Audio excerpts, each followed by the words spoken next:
Hello दोस्तों, आज हम पढ़ेंगे खुर्शीद भावनगरी जी की किताब जीवात्मा जगत के नियम के भाग 2 का आखिरी अध्याय। खुर्शीद रूमी भावनगरी के साथ एक साक्षात्कार। लोगों की मदद करना आपने कैसे शुरू किया? जब हमारे बेटे की मौत हो गई तब मेरे मेरे पति और मेरी जिंदगी बिल्कुल दयनीय हो गई और हमें यह समझ नहीं आ रहा था कि हम जिंदगी का सामना किस तरह करें। जब हमारे बेटों ने हमें संपर्क स्थापित करने और हमें आशा और साहस के संदेश देकर हमारी मदद की, बाद में जब मेरी स्वचालित लेखन की शक्ति अच्छे से विकसित हो गई, तब उन्होंने हमसे कहा, हमारा लक्ष्य आप दोनों के जरिए जीवात्मा जगत से पृथ्वी पर लोगों की मदद करना है। अगला सवाल, आपके बेटों के संदेश मिलने पर आपकी पहली प्रतिक्रिया क्या थी? क्या आत्मा संबंधित चीजों में आपका विश्वास था? हम बहुत उत्तेजित हुए और हाँ, हमने आत्मा संबंधित चीजों में हमेशा विश्वास किया है।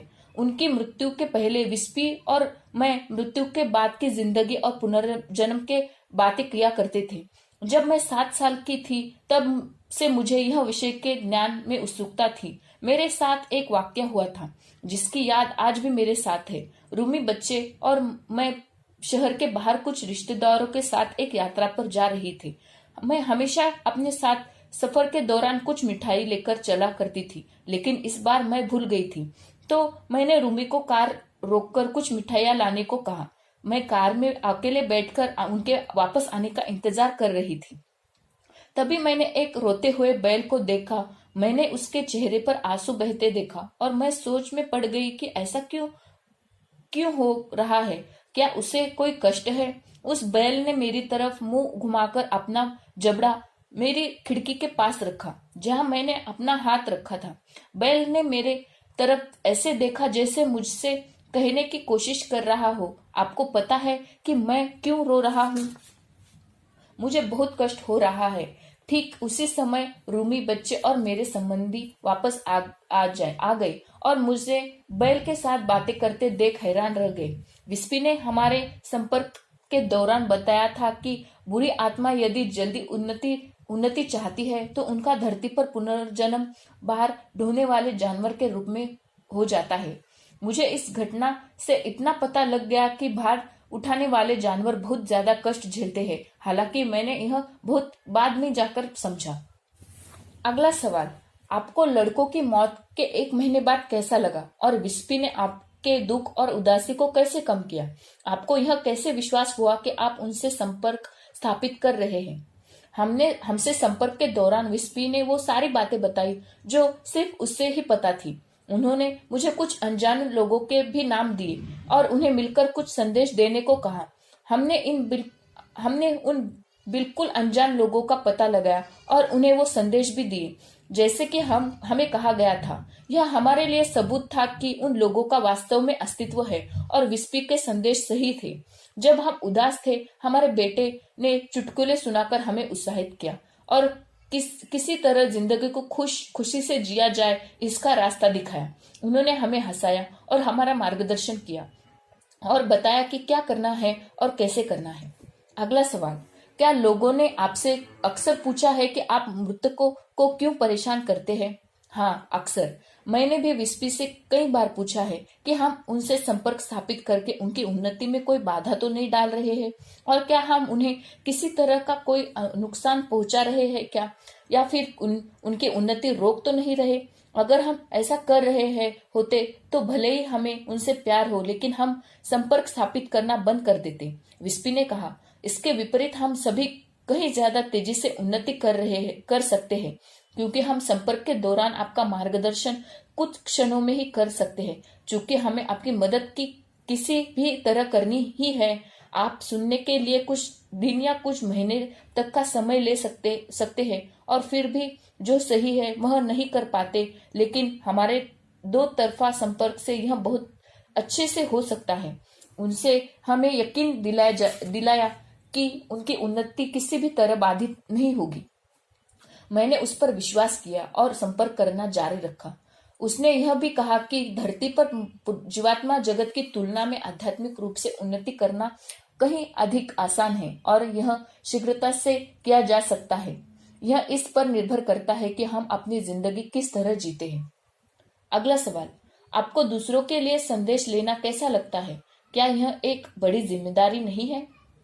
बिल्कुल, यह एक बड़ी जिम्मेदारी है। इसी इसी वजह से लोगों की मदद करने के लिए ज्यादा आध्यात्मिक ज्ञान जरूरी है। शुरुआत में मैं किसी को गलत संदेश देने से बहुत डरती थी। कुछ लोगों ने मेरे दिए संदेश पर भरोसा नहीं किया और मेरी एक न सुनी। बाद में संदेश सुनने का उनको अफसोस हुआ और यह एक सबूत था जो मुझे इस समय चाहिए था, जब मेरे लिए संदेश के सही होने का प्रमाण जरूरी था। शुरुआत में विस्पी मेरी कलम चलाता था, लेकिन जैसे जैसे मैं आगे बढ़ने लगी, संदेशों को दूर संवेदन द्वारा लेने लगी। अब मैं उनको अपने मन में सुन सकती थी। अगला सवाल, एक व्यक्ति सही है या गलत इसका अनुमान लगाने वाले हम कौन होते हैं? अनुमान लगाना यह शब्द सही नहीं होगा। मैं किसी के बारे में अनुमान नहीं लगा रही, लेकिन विस्पी और ऋतु के सहयोग से मैं यह सहजता से बता सकती हूँ कि किसी व्यक्ति का स्पंदन अच्छा है या बुरा, या फिर वह निम्न स्तरीय है या नहीं। जैसे जैसे आप आध्यात्मिक रूप से ऊपर उठते हैं और अधिक ज्ञान प्राप्त करते हैं और आपका अवचेतन मन आपका अधिक से अधिक मार्गदर्शन करता है और आप अपने सहज बोध पर ज्यादा भरोसा करने लगते हैं, आपको नकारात्मक शक्तियों वाले लोगों के साथ बेचैनी होती है और आप उनसे दूर जाना चाहते हैं। अच्छे लोगों के साथ उसकी उल्टी स्थिति होती है, जो अपनी उन्नति के लिए बहुत कठिन प्रयास करते रहते हैं।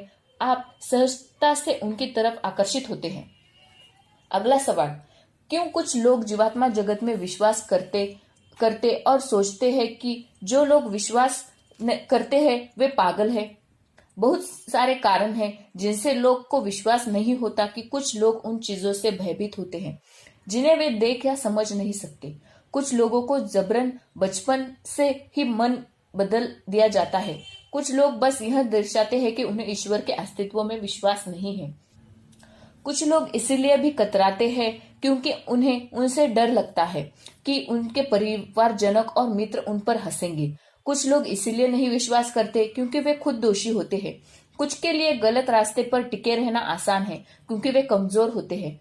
मेरे पास आने वाले ज्यादातर लोग 20 से 25 की उम्र वाले युवा होते हैं।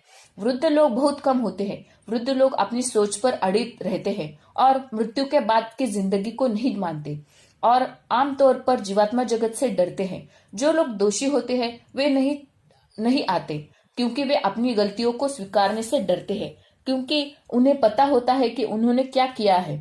वे आमतौर पर गलत करना जारी रखते हैं और नहीं चाहते कि दूसरों को इस बात का पता चले, इसलिए वे इस ज्ञान से बचना चाहते हैं।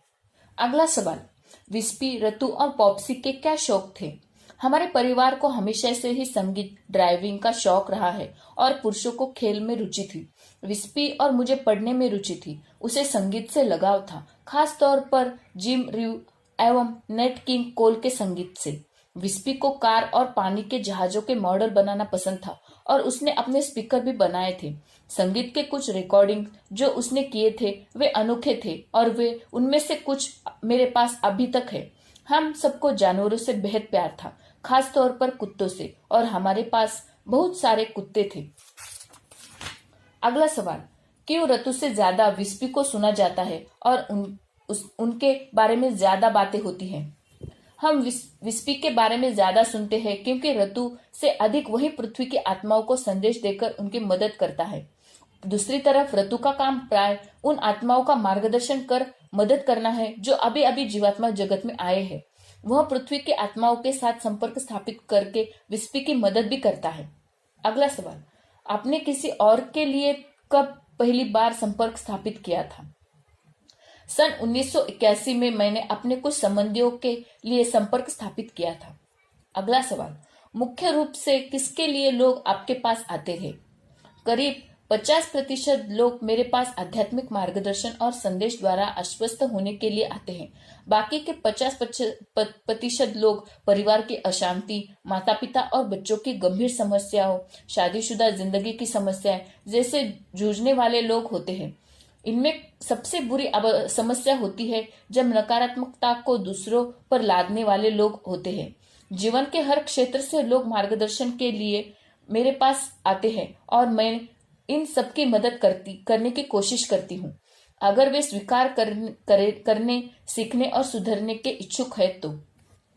अगला सवाल, अगर पाठकों को आप कोई संदेश देना चाहे तो वह संदेश क्या होगा? इस पृथ्वी पर बहुत सी भली आत्माएं हैं जो अपने प्रियजनों को खोने के बाद दुख नहीं झेल पाती और गलत रास्ते को चुन लेती है। हम उन लोगों को आश्वासन देना चाहते हैं कि वे अकेले नहीं हैं। उनके प्रियजन अब भी उनके साथ हैं और वे जीवात्मा जगत से उनकी देखभाल कर रहे हैं। हमेशा याद रहे कि विस्पी ने सालों पहले मुझसे कहा था, सच्चा और वास्तविक प्यार कभी नहीं मरता। धरती पर आपकी मृत्यु के बाद भी नहीं। प्रेम मृत्यु से बढ़कर है। प्रेम शाश्वत है। मृत्यु बस एक रूपांतर है, एक दुनिया से दूसरी दुनिया में, एक शरीर से दूसरे शरीर में। मृत्यु कोई बड़ी चीज नहीं होती, लेकिन प्रेम अद्भुत होता है। यहाँ पे हमारे जीवात्मा जगत के नियम के सारे अध्याय खत्म होते हैं। मिलते हैं हम अपने अगली नई किताब के साथ। धन्यवाद।